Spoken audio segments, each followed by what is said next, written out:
Welcome back to Journey to the West, Chapter 2. Sun Wukong was so happy with his new name that he skipped up and down in front of the Patriarch, bowing again and again to express his gratitude. Subodhi then ordered his other disciples take him to the outer rooms and teach him how to sprinkle and sweep, answer properly when spoken to, how to come in and go out courteously. From that day, Wukong lived with the other disciples in the monastery. He learned how to speak politely, to discuss virtue and the classics, to practice calligraphy and painting. He swept the floor, hoed the garden, grew flowers and tended trees, chopped firewood, lit the fire, fetched water and ground soybeans for food. Whatever task he was given, he did it diligently and carefully. In this way, 6 or 7 years passed in quiet and steady cultivation. One day, Patriarch Subodhi ascended to his teaching seat. He gathered his disciples before him and began to expound the Great Way. He spoke of understanding one's nature, of cultivating the true and returning to the origin. Wukong listened with all his heart. Monkey was so delighted with what he heard. He tugged at his ears, scratched his cheeks, laughed uncontrollably, his hands and feet dancing with delight. The Patriarch frowned and asked, "Why are you behaving like a mad monkey instead of listening properly?" Wukong quickly knelt and replied, "Master, I am listening with all my might. You were saying such wonderful things that I couldn't contain myself for joy. I leapt up without realizing it. Please forgive me." The Patriarch said, "If you truly understand my words, then tell me, how long have you been in the cave?" Wukong replied, "I truly do not know, Master. All I know is that whenever the fire in the kitchen goes out, I go to the other side of the mountain to gather wood, and there I see a hill full of peaches. I've eaten there 7 times. The Patriarch smiled. "That hill is called Tender Peach Hill. Since you have eaten there 7 times, you have been here for 7 years. Now tell me, what sort of wisdom do you wish to learn from me?" "Whatever you choose to teach, Master," said Wukong humbly. "All paths to the way are great to me." The Patriarch said, "There are 360 side doors to the way, and all lead towards self-attainment. Which way do you wish to take?" "Whichever way you think best," replied Wukong. The Patriarch looked at Wukong and said, "Well, how about the way of magic arts?" "What is the way of magic arts?" asked Wukong. "It is the art of summoning spirits, immortals, divining with yarrow stalks, pursuing good and avoiding evil, foretelling fortune and misfortune." "Can such arts make one immortal?" asked Wukong. The Patriarch shook his head.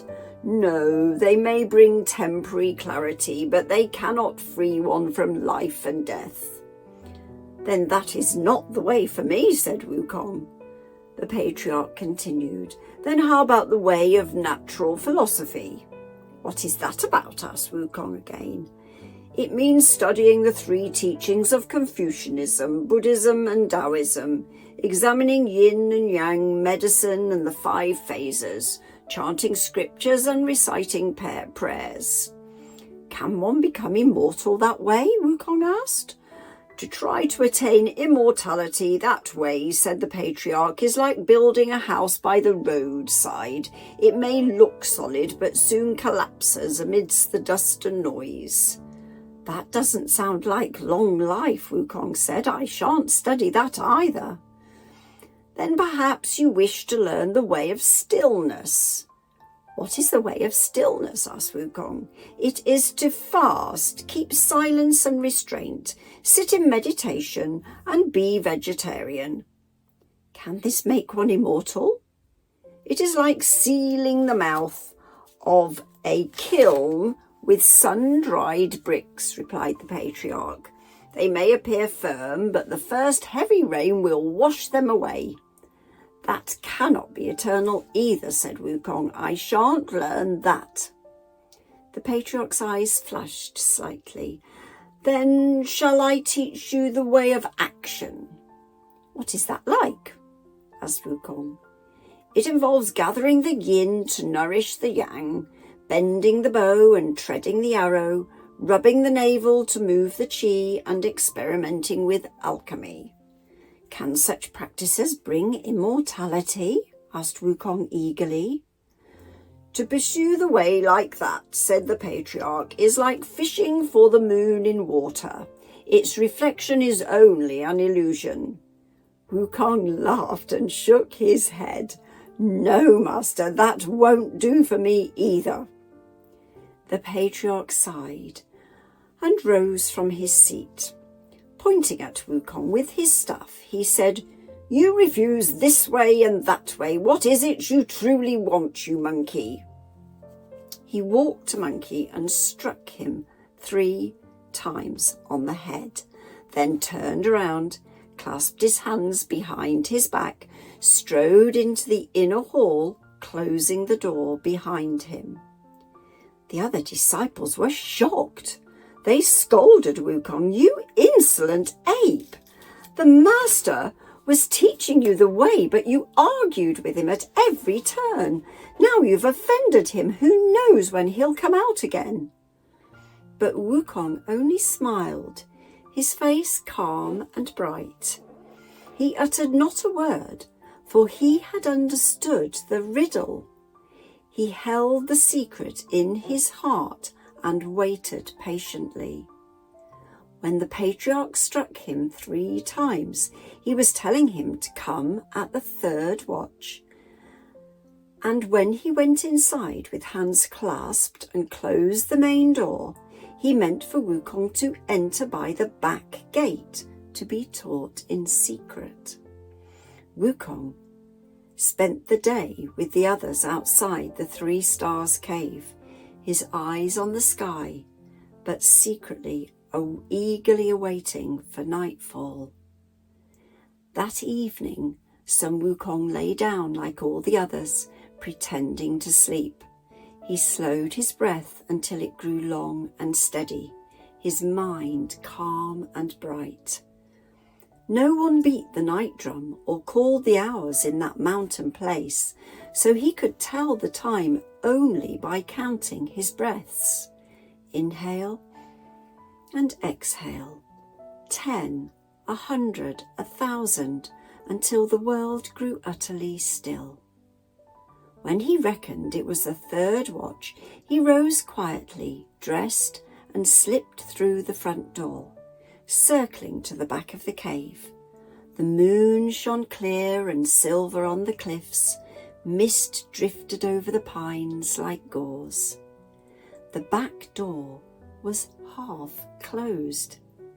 Joyfully, Wukong whispered, "The Master left the door open for me.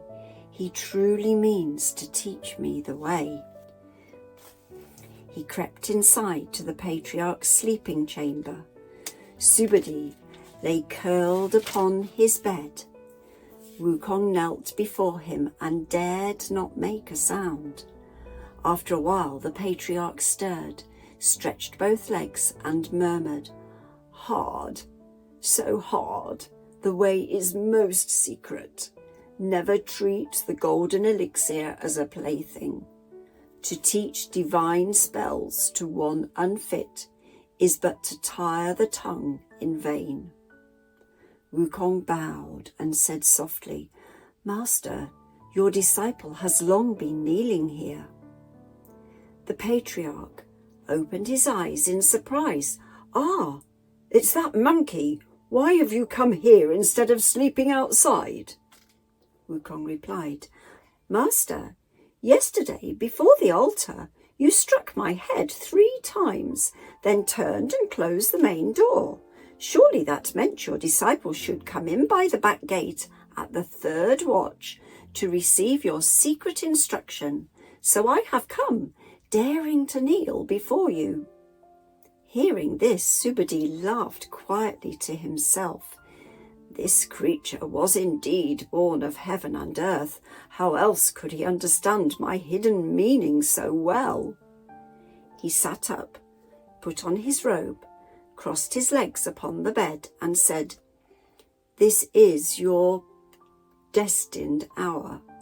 Since you have understood my signal, come nearer and listen carefully." Wukong kowtowed and knelt close, his heart still. The Patriarch began to speak of the true way. He revealed the root of heaven and earth, the source of being and non-being, the secret of the golden elixir that purifies the mind and body.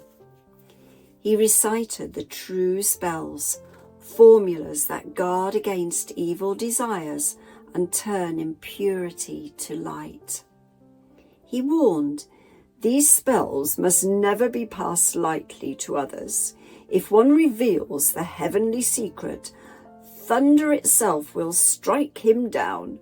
Keep them hidden deep within your heart. Then their radiance will grow ever brighter. Perfected, one may ascend to become a Buddha or an immortal. With these words, Sun Wukong's whole nature was shaken to its foundations. He carefully committed every word to memory. He bowed again and again, his mind flooded with joy, thanking the Master deeply. Leaving through the back gate, he saw white dawn rising in the east.